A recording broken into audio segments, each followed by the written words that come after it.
monde, j'espère que vous allez bien. On se retrouve aujourd'hui donc pour une vidéo un petit peu spéciale. Je vais en fait vous raconter un petit peu donc l'histoire et la tragédie du Titanic. Qui est le Titanic? Le RMS Titanic est un paquebot transatlantique. Durant l'année 1907, Joseph Bruce Ismay, directeur général de la compagnie maritime White Star Line et de ses associés, prennent la décision de construire un paquebot.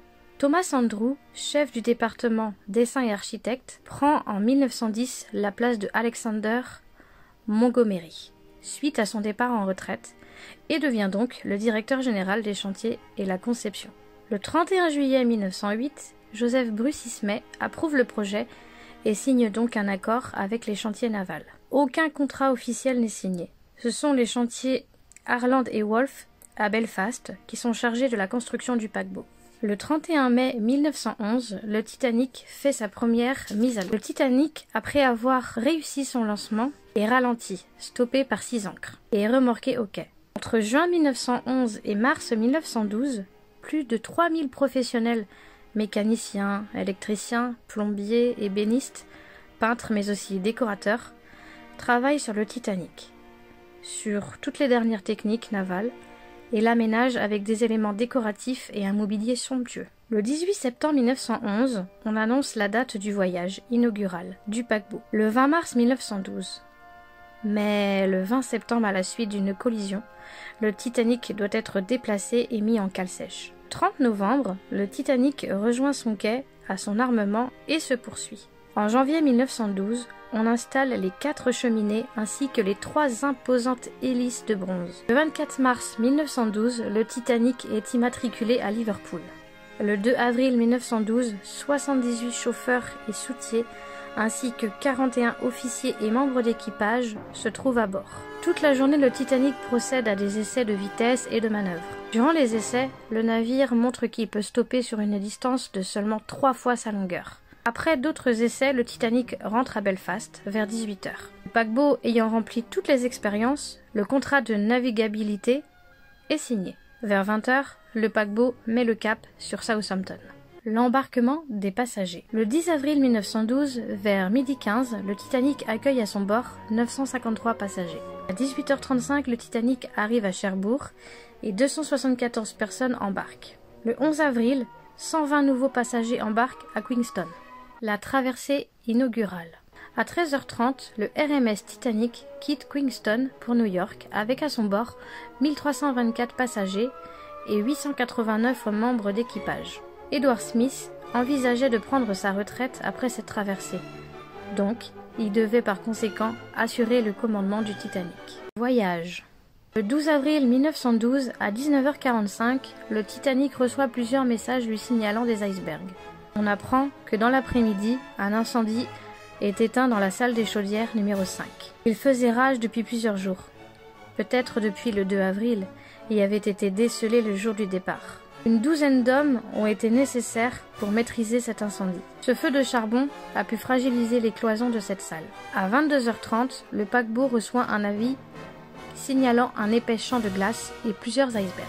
Le naufrage et son déroulement. Le 14 avril, vers 21h30, le Titanic avait déjà parcouru 2687 km. Durant cette journée, le Titanic reçoit une dizaine de messages venant de plusieurs navires, annonçant des avis de glace. À 23h40, alors que le Titanic avance à 41,7 km par heure, les veilleurs Frédéric Flett et Réginald Lee, installés dans le nid de pie du mât avant, aperçoivent un iceberg, droit devant, et le signal à la passerelle.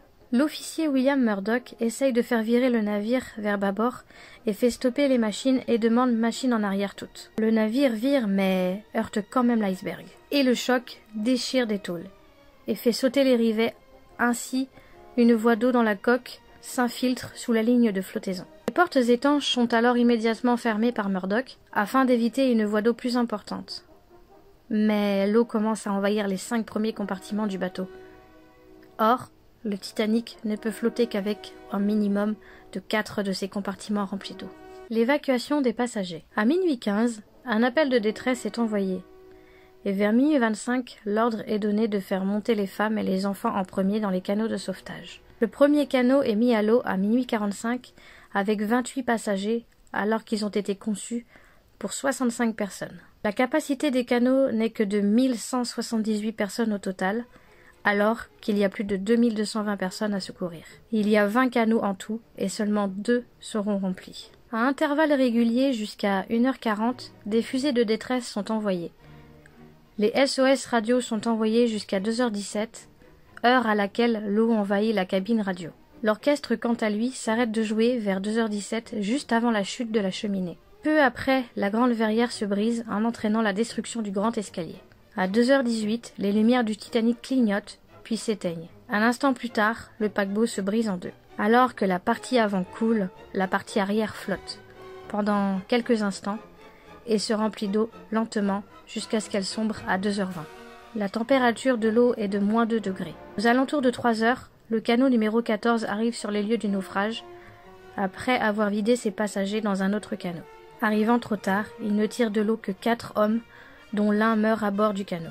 Plus tard, à 3h30, les passagers des canots aperçoivent un navire nommé Carpathia. Le dernier canot est récupéré à 8h30.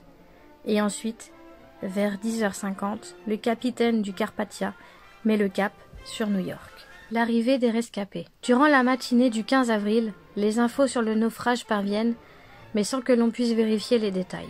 Le Carpathia aurait recueilli 675 rescapés. Le jeudi soir, lorsque les rescapés arrivent à New York, ils sont interrogés par les journalistes. On apprend qu'une passagère aurait vu l'iceberg 1 heure avant la collision. Le bilan du naufrage. Le naufrage du Titanic fit environ 1500 morts. Il y a donc 700 rescapés. Les membres d'équipage sont les plus touchés, puisque 76% d'entre eux sont morts. Seuls 25% des femmes sont mortes dans le naufrage, contre 82% des passagers masculins. Il y avait 109 enfants à bord, 53 ont péri. Les causes du naufrage. Le naufrage a de nombreuses causes, tant que naturelles qu'humaines. Son bilan est l'un des plus lourds de l'histoire maritime. Il est vrai qu'il est rare de trouver des icebergs dans cette région de l'Atlantique au mois d'avril. Ceci explique pourquoi le Titanic s'est dirigé droit vers un champ de glace. De plus, la nuit est sombre, sans lune, sans vent, ce qui rend plus difficile le repérage des icebergs. Ceci est aggravé par l'absence de jumelles. L'acier composant certaines parties de la coque est très cassant, à température négative. Celle de la nuit du drame était à -2 degrés.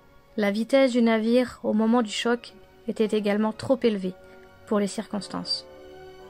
Enfin, le nombre de morts s'explique par le faible nombre de canots de sauvetage. Alors, qu'en pensez-vous? Pensez-vous qu'ils ont bien fait, en voulant viser plutôt l'esthétique que la sécurité? Je vous laisse débattre de ça dans les commentaires. Et sur ce, je vous dis à très vite pour une prochaine vidéo. Ciao tout le monde, et surtout, portez-vous bien.